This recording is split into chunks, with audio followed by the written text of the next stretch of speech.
கோவில் கருவறைக்குள் எட்டி பார்த்த போது வந்த சத்தம்.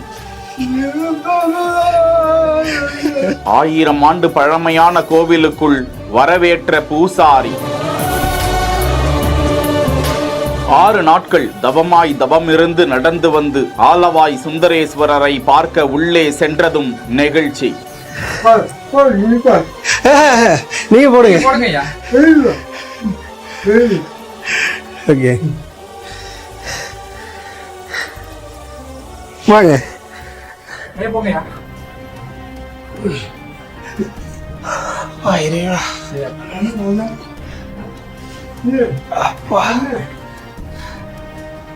அம்மா 6 நாளா நடந்து வந்தது இவரை பார்க்க தான்.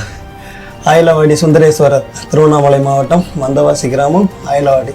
அன்புதானே எல்லாம் சேது என்கிற குழுவினர் தொடர்ந்து ஏராளமான அமானுஷ்யம் நிறைந்த, அதிசயம் நிறைந்த, அழிந்து போனதாக கூறப்படும் சிவகோவில்களை தேடி சென்று அந்த கோவில்கள் குறித்து ஆய்வு செய்து தொல்லியல் துறையினர், அரசு அதிகாரிகளுக்கு தகவலை தெரிவித்து அந்த கோவில்களை மீட்டெடுக்கும் பணியில் ஈடுபட்டு இருக்கிறார்கள். இப்படியாக அந்த குழுவினர் இந்த முறை சென்ற இடம் திருவண்ணாமலை மாவட்டம், வந்தவாசி வட்டம், ஆயிலவாடி என்கிற கிராமம் தான். அந்த கிராமத்தில் 1000 ஆண்டுகள் பழமையான, மண்ணுக்குள் புதையுண்டு இருந்த, அழிந்திருந்த அந்த கோவில் தற்போது புனரமைக்கப்பட்டு பூசைகள் நடந்து வருவதாக கூறப்படும் நிலையில் அந்த கோவிலில் உள்ள ஆயிலவாடி சுந்தரேஸ்வரர் சுவாமியை வழிபடுவதற்காக அந்த பாறை இடுக்குகளுக்குள் உள்ளது போன்று உள்ள அந்த கோவிலின் கருவறைக்குள் வாய் பேச முடியாத அந்த முதியவர் அந்த குழுவினரை நெஞ்சார வரவேற்கிறார். அந்த பக்த குழுவினரின் உள்ள தூய்மையை போற்றி அவர்கள் கையிலேயே மாலையை அந்த சுவாமியிடம் அணிவிக்கவும் கூறுகிறார். உள்ளே சென்ற இளைஞர் சேது சுவாமியின் சிலைக்கு மாலை அணிவித்து நெகிழ்ச்சி அடைந்து